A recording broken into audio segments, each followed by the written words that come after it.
1 flight, 3 crew members, half our gear and 12 hours to shoot this artist 700 kilometers away. And we can't come back.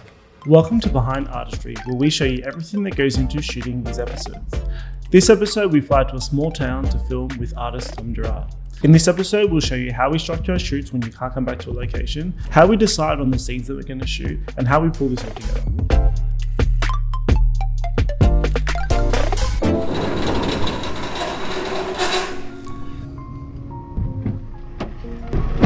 I didn't sleep much last night.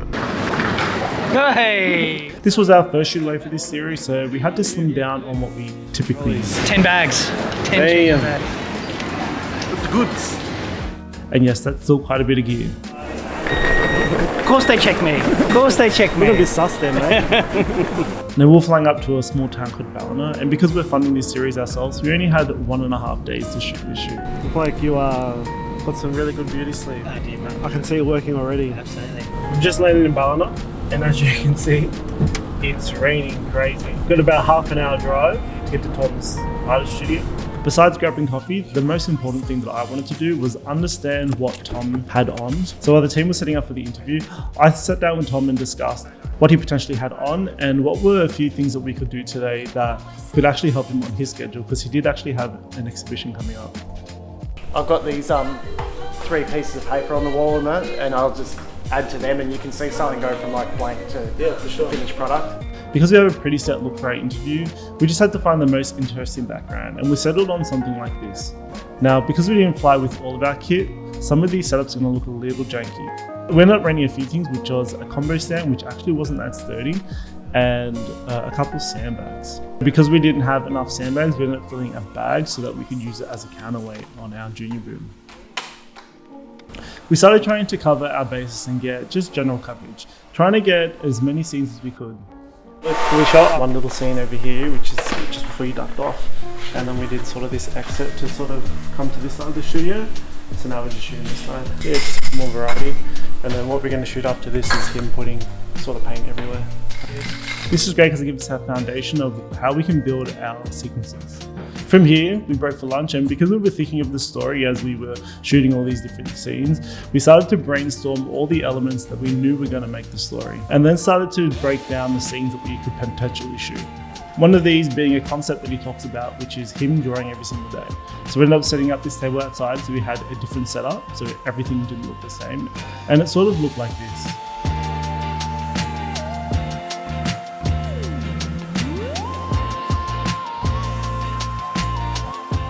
And then we went on to our next scene. We ended up shooting this scene backwards, so we shot all the framing stuff, and then just trying to find different scenes that we can sort of link together. Because we shot this framing part, we've ended up using his storeroom to pull that frame out, and this is just lit by a tiny little MC in the corner. If you want to see a more in-depth write-up of our lighting process, there's a link in the description to our free Patreon. Because we were still set up around this table, we decided to utilize this to have him go through all those different art books that he'd been drawing in over the years. NATSOTS are a great way to add more authentic moments into your films. Adding dialogue directly from the artist makes it film a little bit more personal than just an interview. Grab your earliest book. Yeah. I don't want to show that. We use this technique across most of our films. Definitely across all of our artistry episodes, we hope to give a little bit more insight from some of the story elements that they've talked about. And to wrap the day, we shot our opening scene for the film, which was a classic rollerball shot.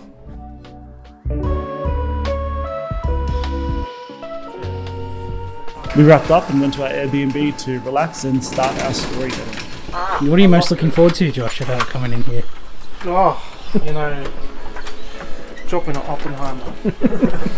Because we had half a day with Tom, we wanted to make sure that this last half day was as impactful as possible. So we decided that we'd do a story edit that same night.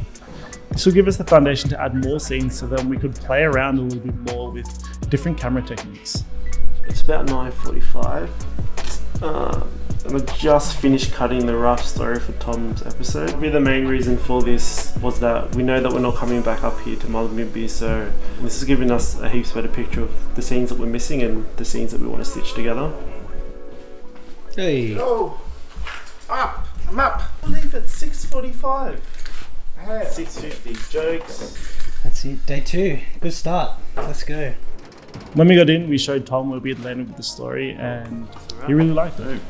I like it. Yeah, thoughts? Yeah, no, I love it. I love it. So, we shot 2 scenes earlier. We shot sort of like a night scene to represent his time between 2 portions of his life, where he's just writing on pieces of paper, and then and Josh is just shooting some magazine stuff, and he's trying to do some in-camera transitions. So we'll see how that turns out, but hopefully he doesn't ruin that book.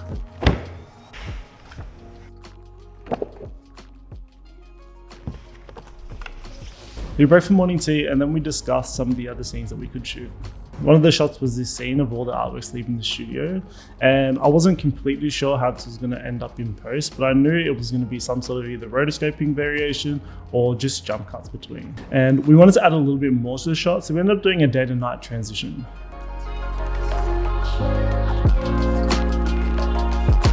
At this point, we're just adding as many scenes that we can think of that might add on to other scenes that we'd shot previously, or might slot between scenes as sort of transitional scenes. Like this scene of Tom putting away his artwork, which we just used a tiny MC on a stick.